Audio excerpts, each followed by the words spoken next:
It's not that good a game. It's not that good a game, Quince. Special guest. Stephen Delane. Paul. So good. Paul Deanoff, shut up and sit down. Who are you? I am Mars, the Roman god of war, and also board games. And I have a godly challenge for you. You must review Deus. Are those my bed sheets? No, it is a toga. I can see your nipple. Yes, that will happen with a toga. That is normal toga function. What else are you the god of? Also, comics and Barbados. Do your review, or suffer the wrath of the gods. And hubris.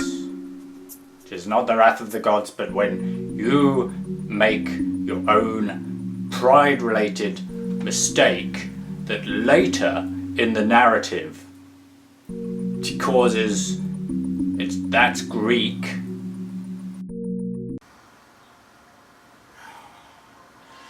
Oh, a strange dream.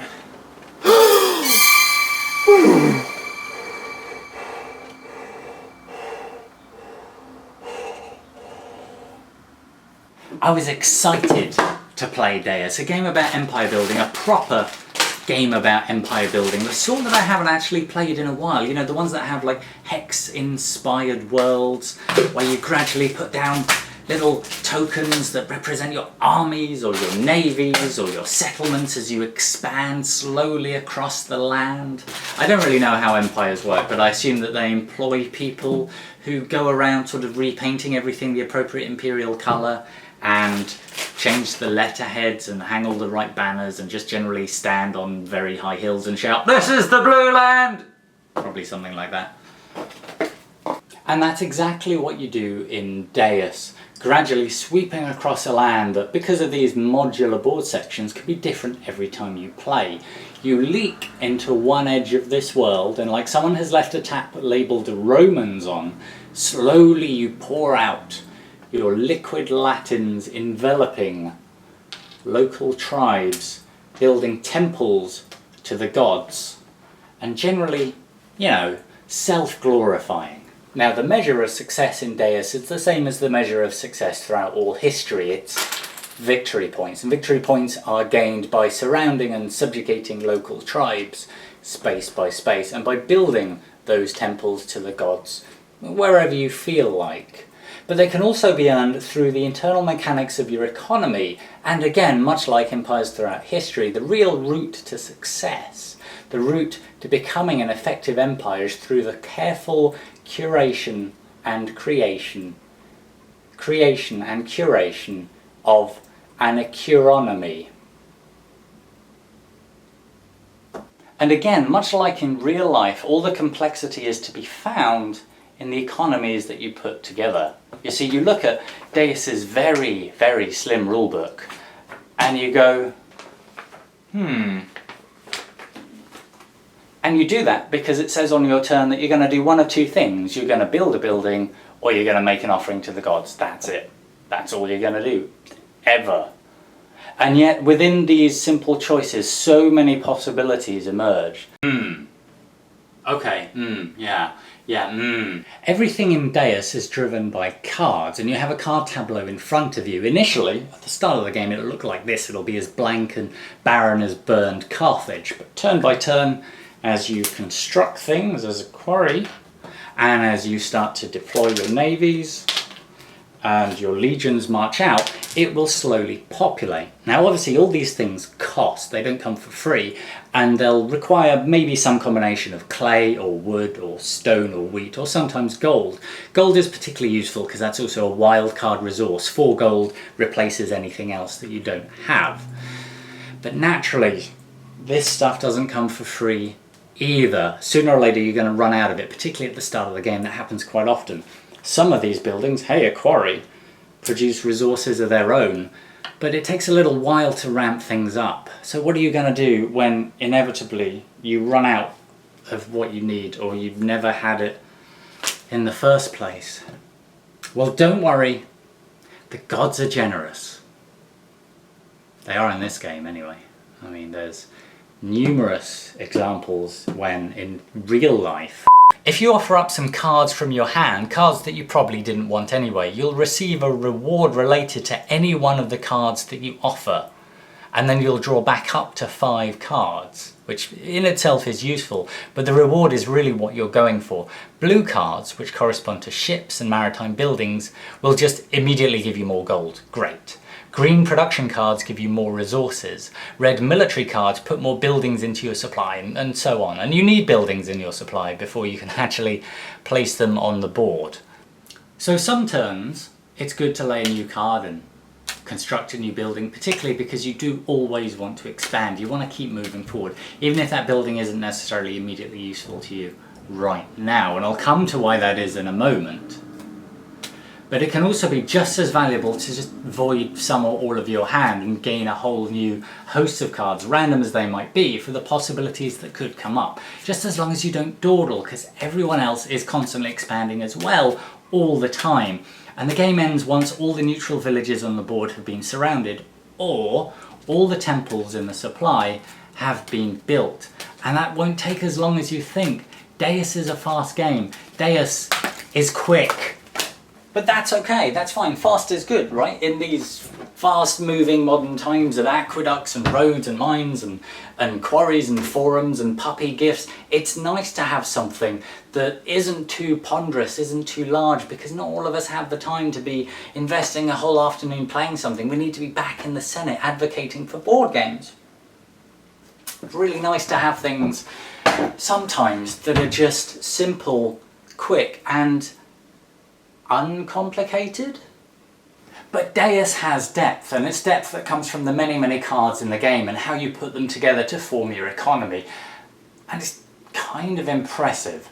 The first cards you put down in each column will just do a thing. For example, this cooperative here produces clay for every one of these buildings I put in a swamp. It's fine, fair enough. However, if I build another building of the same type in that column later, it triggers everything below it before it has its own effect. So if I build this farm, first of all my cooperatives go to work again, they give me more clay. Then my farm goes to work and that gives me wheat. That's fantastic, that's really very useful. It's also very useful when you get certain combinations. For example, this galley at the moment allows me to buy resources very cheap from the pool. However, if I then get a commercial sailing ship, that allows me to sell wood for 4 gold. That's quite a lot more than buying it for 1 gold. And play it in this order, obviously every time I put something in that column from now on, they will trigger in that order. I can keep buying, say, wood very cheap and then selling it for a lot of cash. But it's a very impressive way of building an economy, of seeing that economy gradually come together to ramp up and then cascade you benefits like the waters of Aquasulis. Excellent though? Not elegant, not excellent. You see, there are problems.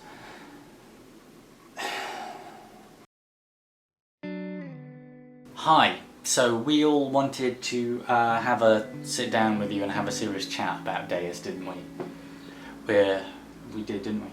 We're very concerned about how you're feeling about Deus, and we want to know that we're there for you, because you may be going through some things soon, and we've been through those things too. You may be very excited about Deus right now. You know, it's a card-driven game, which is fine. There's nothing wrong with that, and it has a lot of cards, which is fine. There's nothing wrong with that, and it has an interesting economy with those cards, where they trigger each other, of course, and even cards in different columns trigger each other. And if you get the right combinations, you can do extraordinary things. If you get the right combination, you can also look at other cards that are in the Deus deck, like, I don't know, this Victory Arch, which requires you to build 5 buildings in just one place, which takes a very long time and is incredibly resource intensive, for a relatively small benefit. And you know, this is a game where expanding outwards is particularly important. Or this workshop, which allows you to gain a few more buildings if it ever focuses. If you invest all the time in building a workshop and then fulfilling the criteria of a workshop, but you can already gain more buildings in your supply if you just sacrifice to the gods, and that's much quicker and faster.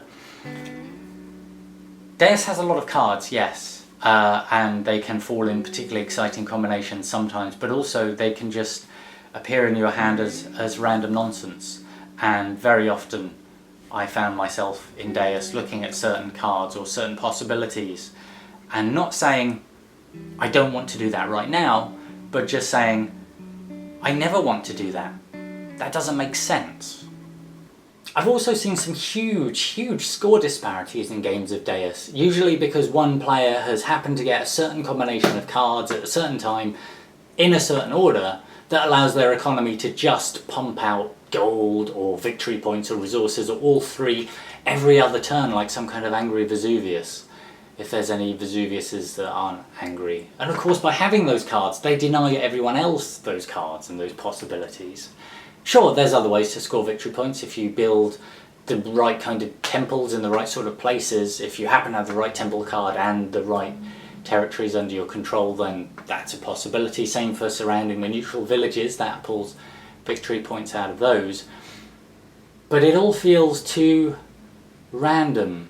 It's potential, but not anything that you can necessarily control or realise. Yeah, I appreciate that a card-driven game is going to have randomness, as is anything with dice. It's the nature of game mechanics, but it feels like it happens much too much in Deus. And the problem would be solved maybe if you could affect what other players do a lot more, but generally you can't.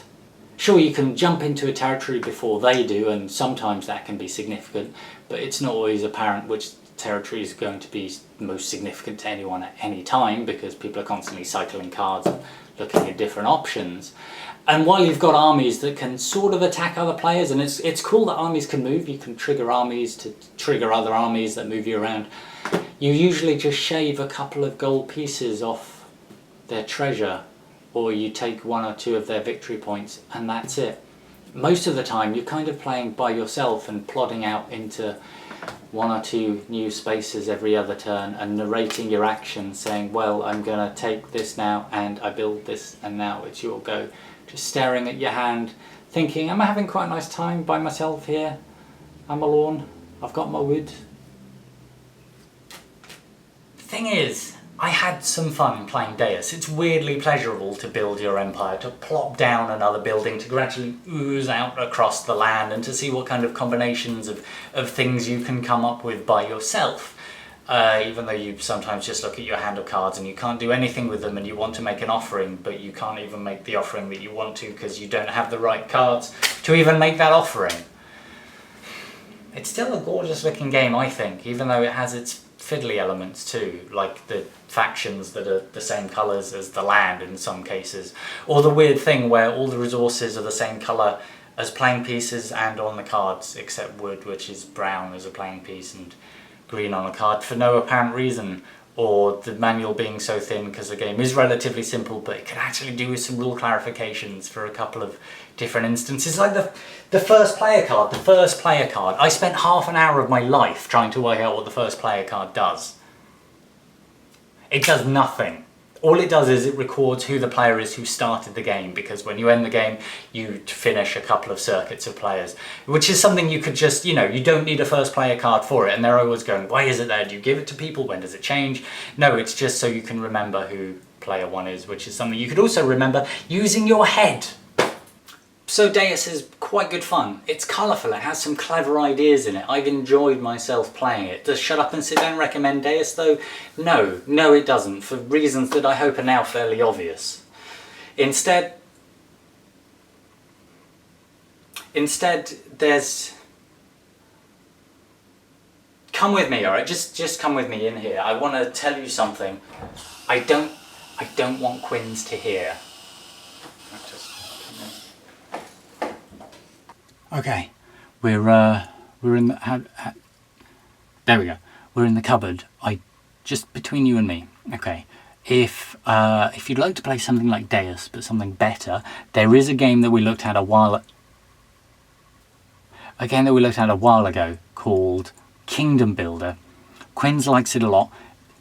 Sure, it's fine. It's quite good. I'd recommend that you try Kingdom Builder instead. Don't tell Quinns that I said that. Obviously this is between us. He doesn't need to know, but he is right. He is sort of right that you should play that. I'd recommend you get that instead of Deus. There you go. So I'll see you all again soon.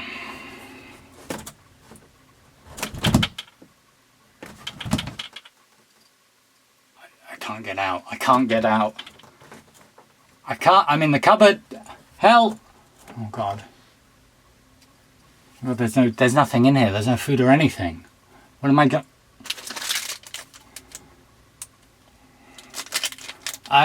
Help! I'm in a cupboard with that. I'm in a cupboard with the Bible. Okay. Yeah. Yeah. Ooh.